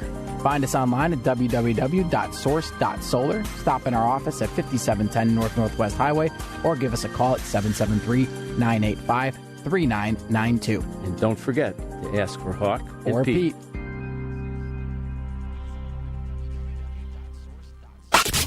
You're listening to Driving It Home with Patti Vasquez. Thank you for joining us as we continue to drive it home. Joining me in studio is guest co-host Dan Schaefer, the host of The Politini, as well as Tuesday with Josie, found wherever you listen to your podcasts. And so we haven't really talked much about what happened in the news today with President Zelensky meeting with not just Donnie, but apparently most of the NATO. I love that he was like, I'm not going to replay what happened with, where's your suit? Like, what a total ambush that was. He played it perfectly. Yeah. Especially after yesterday, or Friday. Yeah. Where basically like the red carpet was rolled out to a dictator who was basically wanting to take more land. I think Zelensky was just like, no, we're not doing this. And he brought, my opinion, for what it's worth, is Donald Trump has been successful in alienating and isolating us from the rest of the world. And Zelensky has been successful in being like, this is the rest of the world, and I'm bringing it to you. Yep. And so the initial press conference or whatever, it was a lot of like, thank you for this, thank you for that, this is blah, blah, blah. Then they went behind closed doors, and my theory is that's where they were like, this is not going to happen, this is not going to happen, This is what needs to happen, this is what needs to happen. And I feel like what Donald Trump and Putin discussed on Friday are going to be very different to what the European leaders are like, this is what needs to happen. That's my theory. I don't know. I'm hoping. Yeah, no, I'm hoping too. And I was listening to another host talk about how, Bolton, apparently John Bolton's suggestion was to go in and basically kiss this guy's ass at playing hardball and demanding anything, at least in front of the cameras, to your point, right? In front of the cameras. It's amazing to me how many people I posted about the reporter from Fox News. I believe her name is like Jackie. I can't remember the last name, but she said that Putin had steamrolled over Trump, right? When Fox News says that you got played, right? You got played. Well, it was funny because it was on Fox News, and everyone's like, "She wasn't in the room." Only there are reports that the journalists were invited into the room. That the situation changed. They weren't allowed to ask questions, but they were like rushed into the room. Like everything kept changing because, Trump was trying to figure out how better to kiss Putin's ass. I think. I'm just saying. So weird. I think there were also, I watch everything, Fox News, OAN, Newsmax. I watch CNN, MSNBC. There are several people that are like, Putin got everything that he wanted from this meeting. Yeah. A photo op mostly, being on the red carpet. And there is no ceasefire. Nope. There is no, there are no sanctions. Nope. What? Yeah. He got a red carpet. They left documents on a printer in a hotel. Like what he got played. He totally got played. And I just am waiting to see how they spin this. I really am, because nothing was gained by this. No. And I'm going to repeat, Zelensky was smart in bringing all of the European leaders with him. Right. Because he's not going to go in that Oval Office meeting again where he's getting pointed at and this. Yeah, blah, chastised blah, blah. by J.D. Vance, the couch humper of all people. Because come on now. You got all these leaders that are like, that's cute, but this is the reality of the situation. Yeah. And that's what's going to happen, Exactly. So I'm waiting to see what's going to happen after this closed-door meeting. I don't know. But Europe's not going to fold. They're not going to fold. They don't have to. They have no reason to. So someone wants to make a minor point on Christianity to you, Dan. Okay. Play Jesus, stop the money changers at the temple. He was deaf, ending Judaism, not Christianity. Jesus was a practicing Jew, not a practicing Christian. I don't think that's what you. He was Jewish, yes. But I forget the actual the book and verse, but he basically was flipping tables because they were monetizing. They basically turned their temple into a commerce. Which is, I think, Paul from Seattle had like an entire hour on this one time about and Jesus was like, no, not in temple, not doing that. We're not monetizing religion. Right. which then they did very much so. I mean, the Catholic Church is the largest corporation that doesn't pay taxes. But I still don't get how that is. Like, and the Supreme Court basically said, yep, they can be political, they can say whatever they want. It's the First Amendment. Sure. They can do all those things, but then the tax exemption part, then we should all just create our own churches. Who's to say what our religion isn't valid if we create, right? The only way to not pay taxes is to start a religion. Yeah. So a lot of people have done it. What's the criteria? I'm just spitballing here for folks to just create their own. With the IRS. Yeah. Get a following. I'm a church. Hey, listeners, will you? And there's nothing. You don't have to pay me anything. I just want. Well, you need to. Yeah. I don't know. Figure it out. I don't really want a religion. That seems like a lot of pressure. I mean, it seems like a lot of responsibility.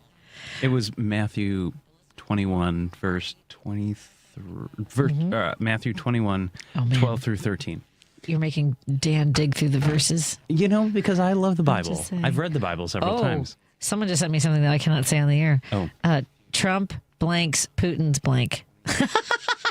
Really? I don't know what the words are, but I respect it. There you go. Let's just say he uses a part of Putin's body part as a straw. Okay. All right. I don't know any other way to do that. I think you handled that well. Did I handle that okay? Yeah, you did. Okay. Yeah. It could be anything. It's not.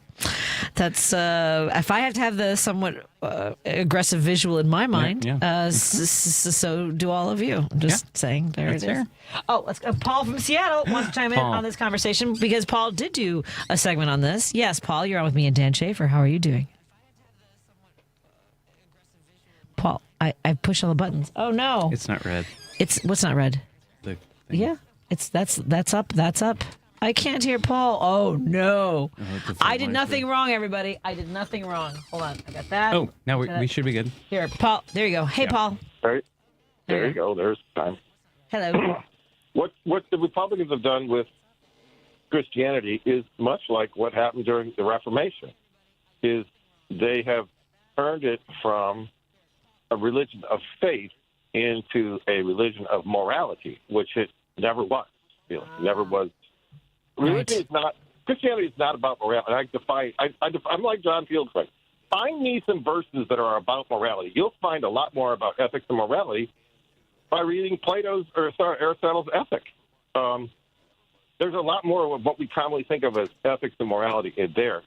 But what happened was in the Reformation, to go against the church, the Catholic Church, what was called the church then, there were two veins of reformists, and one was called the magisterial, and there was the ones who were against the inerrancy of the Pope, and there were the other ones were the really weirdos. We call them now the Anabaptists. That's not anti, that is ANTE, the pre-Baptists. And they're the ones who started the whole thing about the immorality of abortion. And this carried on into the 17th century with the Puritans in England, and who eventually came here. And the Puritans and the Quakers, the Puritans were just mean old bastards to the Quakers, because the Quakers were in what was known as, in the late 16th century and early 17th century, that's when the Massachusetts Bay Colony was founded. Actually, Roger Williams, who was a Baptist minister, was banished from the Massachusetts Bay Colony and formed the Rhode Island Plantation. And a woman by the name of Anne Hutchinson was also they were Puritans. The Massachusetts Bay Colony, John Winthrop, they were Puritans. And the Quakers, there was what was called the Nomian controversy, which is whether you're saved by good works or you're saved by faith. And the Quakers were for you were saved by faith. And what the Republicans have done is not really made it about good works. It's just about good things that you supposedly believe. You don't actually have to do any good work. Right. You just say that you believe it. And what happened was in the 70s, the Koch brothers basically funded all the TV evangelicals, the TV evangelists. And remember, Sunday mornings back in the 60s, all the programming was basically denominational throughout the day. It was the Catholics and the Methodists and us. After the TV evangelists came out in the 70s, they were throwing so much money in it, the denominational churches could not keep up with it. And they actually drove, how I learned this was, they drove off one of my favorite shows, which was that little puppet show called Davy and Goliath. Remember? Oh, that's right. Yes. Davy, you know, the dog? Yep. Okay, and it was because that was a very expensive program for the Lutheran Church to make. That's why it was only 15 minutes. It took 2 weeks to make a 15-minute segment. And so they had it. Yeah, it was because it was all that filmation, taking photo after photo. And they drove all of the evangelicals, drove all of the denominational off the air. Wow. I love it. I got to run to the break, Paul. Thank you so much for calling in and sharing your perspective. Have a good night. Thank you so much. When we come back, we are going to have a little bit labor with our friend. By the way, someone just messaged in, I think during Jones' show, about Bobby from Indiana, and I also want to know if Bobby from Indiana is okay. By the way, folks, we're going to talk to Mark Gevaart, who is the host of My Labor Radio podcast, in just a moment on WCPT 820, KKNW 1150, and KTNF AM 950 in Minneapolis, St. Paul. Joining us in studio is Dan Schaefer, host of The Politini and Tuesdays with Josie. More after this. You're listening to WCPT 820. Here's the latest Chicago weather update.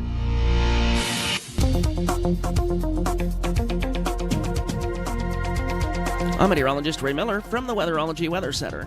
We'll see cloudy skies tonight with a chance of thunderstorms, a low temperature of 73 degrees, with winds out of the south at 5 to 10. Chance of storms on Tuesday with a high temperature of 85 and west winds at 5 to 10. Wednesday, cloudy with a high of 75 and northeast winds at 10 to 20. Thursday, sunshine with a high of 76. Friday, sunny with a high of 84. Saturday, sunny and 83.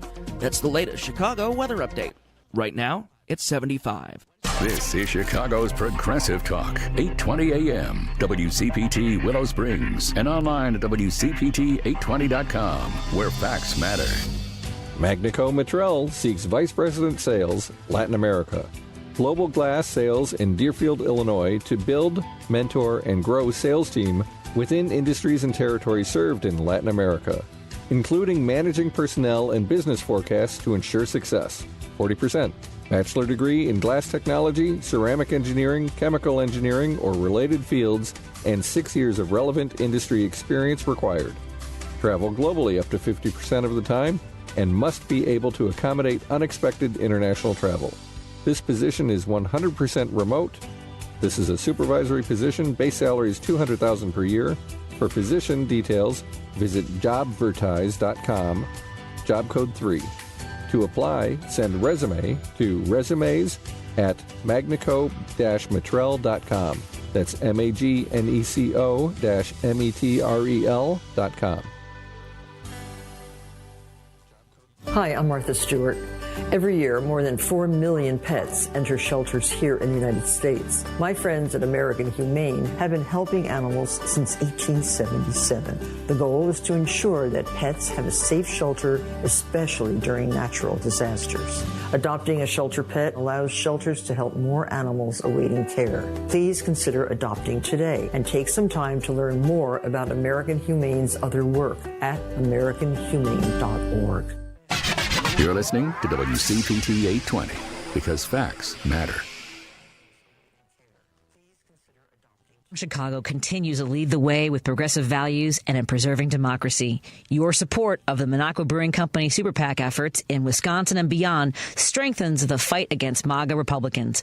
You can now purchase progressive beers like Labor Lager, Love Wins Fruited Sour, and the Resistance IPA in Chicago at Rogers Park Provisions, Diversity Beer, Wine, and Spirits in Lakeview, Park West Liquor, Wine, and Beer in Lincoln Park, Logan Square Liquors, and Tip Top Food and Liquors in Westtown. Visit MinocquaBrewingCompany.com for all their Chicagoland locations. As always, no matter how bad our sports teams are, please drink responsibly. You're listening to Driving It Home with Patti Vasquez. Thank you so much for joining us for this drive home. Joining me in studio as guest co-host Dan Schaefer, the host of Apollotini and Tuesdays with Josie, available wherever you listen to your podcast. And he will be here tomorrow with Paul Shavari, who is filling in for me. You guys are going to hold on the fort for me. It's going to be fun. And then Dan will be back on Friday hanging out with us because there's a lot going on, and I need someone to yell at about those things with someone else in the room so I feel less crazy. So thank you for that service. Anytime. Dan Schaefer, I appreciate that. Speaking of not wanting to feel crazy, I want to welcome to our show a fellow host. Mark Gevaart is the host of My Labor Radio podcast. Hey, Mark, how have you been lately? Oh, fantastic. I'm depressed as hell because I live in Indiana, but I make up for it with my neighbors in Ohio and Illinois. Is it that much better in Ohio? Well, I just got news today that Senator Sherrod Brown is throwing his hat back in the ring for this next election cycle. So he is back. He was beat by Bernie Mini Moreno, if you remember him, a millionaire, Trump sycophant. And so he lost that seat in the last election, and he is ready to come back. He's ready to start again. So that's some good news in Ohio. I love that man. He is so cool. Oh, he's when it comes to labor, he's the man. If you listen to him give a speech, yeah, the most passionate guy, I tell you. And he's just what you see is what you get. He's that guy all the time. I think that right now is a moment in history where labor needs to be the loudest. Like, I didn't know. I mean, someone posted about how with Hitler that he had gotten a labor leader to basically manipulate the minds and hearts of so many union members.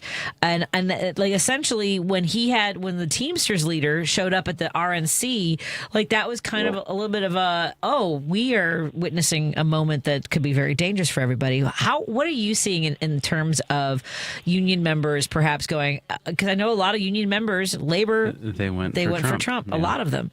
Are you seeing any leopard scars on people's faces at all? Yes, to some degree I am. The F around, find out type of deal is working wonders in many places. I talked to several Teamsters in the last 6 months on that item specifically, and that's what they said was they couldn't believe that their president was doing something like that because they're progressive thinkers themselves. They were just stunned by that, but then they stand next to someone in their own local who voted for Trump, and it's based on the white male fragility, basically, is what it's based on. Mm-hmm. And they somehow think, because they listened to Rush Limbaugh tell them for 45 to 50 years that everything's horrible and everybody's taking everything from you, you deserve all these things, and so they fall into that trap. They fell for it. And then Trump, of course, is another level of it altogether. But I also know my UAW brothers and sisters that I'm a member, still active member, and it was really tough to watch them still walk around with a couple of guys wearing hats, and it's usually white males, too. I don't see a lot of sisters. My sisters are down with the progressive thinking all the way. And, a couple of people I talked to in the last 6 months said, yeah, I just didn't vote. I couldn't take it. What? What the hell? I didn't know that was an option. Don't do that. You got to be participating. And is it a lot of the cultural issues, or I guess the same way that poor white folks in the 1800s were convinced that slavery was necessary because at least they were better than slaves. Right. And so at least blue collar working class Americans are better than undocumented immigrants. I mean, that's exactly the place they find themselves. And they've taken that road and then they're riding it hard. I don't see them changing their mind from it right now because these folks, I tell you, one of the guys I was talking to who's a strong Trumper was just enamored with the way people are being picked up and ripped out of their cars and thrown and incarcerated. Yeah. I said, how could you get into that? What on earth? Well, they deserve it. They shouldn't be here illegally. So if they followed the rules, they go to their actual hearing and they're being pulled out of a courtroom because they followed the rules. What do you want here? We could go in circles talking about that. Well, I mean, like when they talk about following the rules, so these people all drive the speed limit? Yeah. I'm just curious. That's a great analogy. Yeah, seriously, though. That's exactly it. And do they cross at the crosswalk? Right. Make a complete stop at a stop sign? Yeah, because coming into this country is not a felony. It's a civil. No, it's exactly. And there are steps, and people are trying to abide by this law, and they're still being incarcerated and disappeared. Wow. It's a monetary fine. It's not a across. It's yes. Yeah, right, yeah. Exactly. A forgotten item, because apparently we can rewrite laws as soon as we walk in there. So, Trump doesn't come up with this on his own. It's Pee Wee German and all these other Heritage Foundation folks that are doing it. So yeah, and the thing is that labor does better when migrants are able to also earn a living wage. I mean, the fact is that a lot of these business owners, and you and I talked about this before, it's the business owners that are breaking the law by not making sure that the paperwork is correct, that people are being hired legally. A lot of them want to hire undocumented migrants because then they can manipulate them. They don't have to pay them their entire wage. They can threaten them, say, hey, I'll call ICE if you don't do the work. If you don't show up, I guess you're going to get picked up and yanked out of your car, right? Yeah, exactly. And they've seen that threat come true to life like that. And that's just that whole thing that's been done is the right to work idea was to really quell farm workers from having any union representation back in the 40s. That was a big thing. That was a standard thing that they did, and they set that forward. And then, of course, obviously they bid into the whole idea of, hey, that's really a good sales pitch, right to work. We can sell that. And here we got like 27 states, Indiana being one of them, are right to work states. It's really rough, and it's really fueled by money, and that's what it's billionaires making sure that the working class fights among themselves. That's what it's all designed for. How does that information, because there's so many, there's so many meetings and there's a lot of organizing in the labor movement, that they don't see that red state after red state does not have the interests of working class Americans? I mean, I just don't see how that's not translating, that it happens over and over and over again. Yeah, history has repeated itself every 5 or 7 years. The same cycle will go back to the same thing. In my case, working in a factory that I'm in, those folks are comfortable. We still have work. We haven't been hit with a layoff. There's no downturn in the industry type of thing. So because of that, everything's fine. Well, it's those people. It's their problem. It's not me. It's them. So it's always projecting onto something else. And they've actually found the new scapegoats, which is brown and black folks, which has always been the scapegoats. Not the new thing, but their new thing. Well, and that was something I noticed. I realized very early on when Governor Abbott was putting people on buses and sending them to whether it was the East Coast or Chicago, was black communities were like, hey, wait a minute. And they found a way to splinter groups that might otherwise be working together by, making black communities feel like, well, we aren't being invested in. Why are you welcoming these folks? Why are you giving them services? And this is a side note, by the way. I do appreciate the things that Governor Pritzker has done. I do wonder if there was a path to pulling those buses over and saying, hey, this bus driver is being arrested and this bus company is being fined for human trafficking. I think that that's the thing. We criminalize the individuals. We don't criminalize the corporation. Yeah. And the people doing these things. Those are the ones that are lining the pockets of the politicians. Yeah. We can't touch them, clearly. Yeah. Right, and the politicians play it well because they always exempt, if they're going to take bargaining rights away, they always exempt police and firefighters from that so that they can keep them in their pocket. Because police are there to protect capital more than anything else. Yep, and that's so hard to communicate. Another argument. Yeah, we can talk about that some other time. That's a deep one. I'm keeping you for another segment after this. Dan, I know that you have to head out soon, but are you sure? We're talking police only protecting capital. So how much of it? Because Indiana is a right to work state. Yeah. That was something that was a standard that a lot of Republicans held up during the Rauner years here in Illinois. They're like, they wanted to be like Indiana. How does labor feel about how things are going in Indiana? We have some fights. Biggest thing is they have control of the House, the Senate, and the governor's office, so that makes our fight difficult. But I got to tell you, the AFL-CIO, the Communication Workers of America, a lot of strong unions are coming forward and making a stand, and there's still organizing going on. In the midst of all this, there's still organizing going on because people believe in what they're seeing. Social media has stripped all borders away from everything, so people see it from a bigger perspective. They see what's going going on in Portland, Oregon. They like what's going on as far as organizing unions in Chicago and other places. And because of that, they want to be a part of that too. Unfortunately, we don't have a lot of Starbucks doing that. The only Starbucks so far is in Bloomington, Indiana, which is a college town. So that helps a lot right there too. But those are the kind of things that they really want to shut down. The biggest thing for us is administratively how you run right to work. It was already here in the state of Indiana back in the 1960s, and when they changed hands and the Democrats took over, they got rid of it.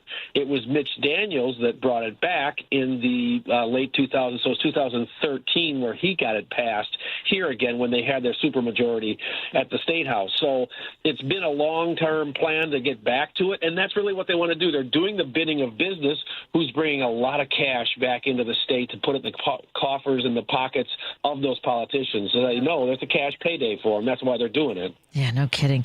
We are on the line with our friend Mark Gevaart, who is the host, with the My Labor Radio podcast. When we come back, I want to talk about these federal employees and the contracts that were canceled. Yeah. My mother was a federal employee and a union member for over 25 years. We're in studio with Dan Schaefer, the host of the Palatini, as well as Tuesday with Josie. He'll be in tomorrow with Paul Shivari. More after this on WCPT 820, KKNW 1150, and KTNF AM 950. Joan Esposito, live, local, and progressive. I am very pleased to welcome Illinois Congressman Eric Sorensen, Congressman Jonathan Jackson, Congresswoman Jan Schakowsky, Congressman Mike Quigley represents Illinois' 5th District, Congressman Brad Schneider, Congressman Bill Foster, he represents Illinois' 11th District, and joins us now. Joan Esposito, weekday afternoons 2 to 5 on WCPT 820. Greece is cheap. But the airfare costs a fortune. Paris? Not much closer, and again, airfare... What about Puerto Vallarta? Let's face it, flying anywhere is just too expensive. Wait, what's this? Low-cost airlines. With one call to low-cost airlines, you'll drastically slash your travel costs. We're talking insanely low airline prices to any of your favorite destinations. Where would you like to go? London, Rome, Costa Rica, Australia? Wow, that's cheap. So why wait? Call now to learn how crazy cheap it is to fly anywhere in the U.S. or international. Our prices are so low, we can't publish them. The only way to get them is to call to instantly hear the most amazing best deals on airline travel. It's that easy. So call now and start packing. 800-708-3091. 800-708-3091. 800-708-3091. That's 800-708-3091. There are 1,000 ways to say it. Nope. Knock it off. Shut it down. Dream on. No dice. Give it a rest. Not a chance. Or just... All text. You focus on the road. As a passenger, you have the power to prevent an accident. There are 1,000 ways to stop a distracted driver. Choose one.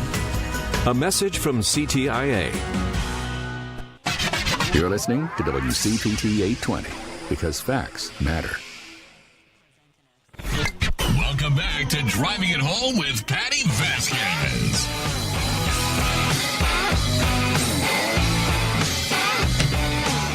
We are heading into our home stretch of Driving It Home with me, Patti Vasquez, and my guest co-host, Dan Schaefer, the host of the Palatini and Tuesdays with Josie, available wherever you listen to your podcast. And he'll be in tomorrow with Paul Shivari, filling in for me because I'm taking the day off. I am tired. The fight is hard. You need a day off. I'm just saying, Mark Gevaart, this is a lot. I don't know how you pace yourself. How do you pace yourself, my friend? I tell you what, I have a very good spouse who takes good care of me. She makes sure I have all the food I need. Nice. You have to have that. If you don't have it, you don't live right. I'm telling you. I mean, yes, I agree. My husband he's a unicorn. He's very supportive of the work that I do, and I appreciate that. As I mentioned heading into the break, my mother was a federal union member for 25 years, and we knew that when Trump came into office that any contracts with unions was going to be vulnerable. So tell us a little bit about what's happened in the last couple weeks. Well, so in March, he had an executive order, Trump did, that came forward and said, hey, we're going to get rid of all government contracts. There are no unions anymore. We're done with all those.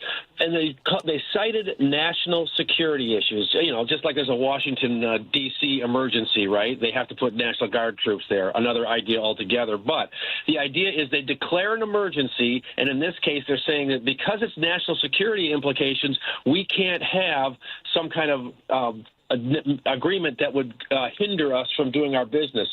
As an example, same thing you're talking about, Governor Pritzker sees this coming and decides to sign some legislation and put this stuff together because once he saw what was going on, the courts, of course, stepped in, and all these unions, like the AFGE, like 704, which is your EPA employees right there in Chicagoland area, those guys, along with other government employee unions, came forward and filed suit, which made the Office and Budget Office at the White House step back and say, okay, let's see what these courts do.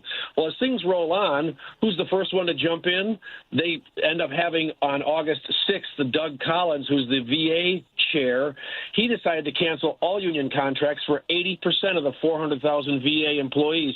And there's no more worker protections that were enshrined in that agreement. There's no grievances, no arbitration, no due process. Any language they had relied upon was just wiped away in one fell swoop. That's what's happening with those EPA employees at AFGE, which is the American Federation of Government Employees under the AFL-CIO umbrella. And that's Local 704 in Chicago. They were out on the streets last week. It's really frustrating to watch, but I got to give J.B. Pritzker some props for coming forward and signing some legislation that he got put through the House and the Senate. And I think the key thing about it was when he signed this in the Springfield area, he was at an AFL-CIO office when he did the signing. If you saw any of that, that kind of made a big impact. Previously, he had signed on the 30th of June House Bill 2488, which was this signing was amended the Equal Pay Act of 2003, which is removing all references to the federal annual employer information report, which we have to report as businesses, whether the gender of the person that's getting them pay and what their pay was to make sure that everything's kept equal. So it also makes changes to the Prevailing Wage Act. And if you're familiar with that, prevailing wage is the minimum wage rate that must be paid to like laborers or mechanics or whatever group is doing the construction work of government-funded construction type projects. So that was in the 30th back in June. So here we are today. Last week, Thursday, he signed SB 1976, which is the Illinois Workers' Rights and Safety Act. Now, this preserves all worker protections set forth by the Occupational Safety and Health Act, the Fair Labor Standards Act, and the Coal Mine Health and Safety Act. It preserves those protections regardless of any changes at the federal level. Ooh, that was smooth. Nice job. Secondly, he also signed last Thursday HB 1189, which is amendment to that Prevailing Wage Act that ensures that compensation for union employees reflects the current local labor conditions. So good moves. Wow. I mean, I don't think most people even realize the kinds of protections that Governor Pritzker was putting into place for labor. And so I didn't realize you could even like sort of parcel out those elements. And I know that with FEMA, there are now, because so many of them were furloughed, essentially. They were like paid, kind of paid leave, and then they were told that they have to be ICE agents. Have you seen anything about that and like any protections that they have? No, because see, like Homeland Security and the rest of those guys, they're trying to do away with all their union representation too. They want none of those folks to. So if you're going to be working for ICE, you don't have a union in that situation. They're trying to make sure you're just going to work for whatever we throw to you. And that's horrible to watch. I think these fools don't even realize how deep they are. That's why they're covering their faces. Well, and you meant right, and exactly, and that brings me back to what you mentioned earlier, which is that they do these carve-outs for law enforcement, for first responders, for cops and firefighters, so that they have them. And there's the union, the police union in D.C. is like, yeah, we love having the National Guard here, and and I've seen police officers in Chicago who are like, they're just chomping at the bit for the National Guard to come in because they want this military occupation to basically, I feel like, do the things that they feel like they can't do, which is run ramshot over people's rights. And I'm right, exactly right. And they will be there in a support capacity and look the other way. It's really a shame to see this. Now, I have a brother-in-law that spent 30 years in law enforcement in the state of Wisconsin, and I had an interesting discussion with him when this ICE whole thing happened. And, of course, he said, hey, I'm too old. I can't do that. And as soon as I saw they dropped the age limits, I texted him, and he's like, no, hell no, I'm not doing that. And I said, so how do your brethren, of all these people you know who were union members, how do they support this? What's going on? Well, a couple of them are just old jarheads. That's what he called them. Yeah. Who just have their heads so far into, hey, if it's, it's an old deer hunting analogy. If it's brown, it's going down. It's just horrible to see it act like that. They are actually that kind of racial profiling. Things they cannot do in their uniform are now being allowed. So they're just going to step back and go, yeah, go ahead. The door's open. Yeah. That's my sense of things. Oh, man. Well, tell folks about some of the topics you'll be discussing in your most recent podcasts. I got a really cool one posted right now, my freshest one. It's Strike While the Needle is Hot. And Common Notions Press out of the East Coast, they pressed this book with two authors who wrote about all these records that were made during strikes.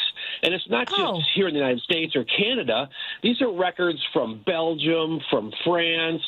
It's just like the neatest thing where people are taking these movements and, it's a kind of a lost thing because there's not a lot of turntables. There are still plenty out there, but you don't have a record being pressed during some kind of social upheaval or some strike that you have. So it would be a convention of the UAW or something like that. You get all the convention speeches. You were the delegate. You got that record. So he's built this collection, Josh McPhee has, and he had a researcher work with him. It's just the coolest story. If you sit down and talk about it, you find out there's some really good stuff about this. And I learned about strikes I didn't even know was happening. Like coal miners in the 80s put out a country record trying to sell people on the idea that you got to back the coal miners. It's just a good tie of music and speech on old records all together with the labor movement. So that's my hot one right now. Awesome. Everyone go to mylaborradio.org. We've been talking to Mark Gevaart. Thank you so much for the work that you do. And thank you for your patience. I know that you asked me to come on a while ago. It's been a crazy 6 months of the year, 7 months of this year. Don't sweat it. I appreciate it. Thank you. The door's always open. You don't worry about it. We'll reach out. We'll Whenever connect. you're ready, we're ready. And anytime you're in Chicago, let me know. We'd love to have you in studio, my friend. Yeah. Oh, count on it. Thank you. Thank you. Have a good one. Take care. Take care. Bye-bye. Bye-bye. Now, Dan, you are heading out to a meeting. We were talking earlier about how to get involved with your local electeds. Yeah. So folks who are literally anything, school board, water reclamation, these are things that impact your life more than your United States senator. Exactly. And that's what we talked about earlier. Vote the entire ballot. Yeah. Stay local. If you're not sure what the ballot is, look it up. It's fine. Excellent. So you and Paul will be on tomorrow. Yeah. Do you have any plans for what you want to talk about? We don't, but we are never a stranger to talk about cool stuff. So it's fine. Yeah. So it's not like anything's happening in the world. Right? I mean, there's always something to talk about. We were texting earlier. And we're like, there's always something happening. Earlier in the show, someone mentioned the social media account of Taryn Delaney Smith. She does these she's basically the receptionist at the Heaven's Gate, and whether or not you can get in. Like sometimes she's got like a towel on her head and she's getting her nails done, and like she's too busy to talk to you. And if you're a bad person, maybe you're getting in, maybe you're not. At any rate, it's Taryn Delaney Smith for some good laughs. So enjoy that account. Dan Schaefer, find his podcast. Tuesdays with Josie, available wherever you listen to your podcast. Palatini's coming back soon. We just talked to our good friend Mark Gevaart from My Labor Radio. Go to mylaborradio.org for his shows.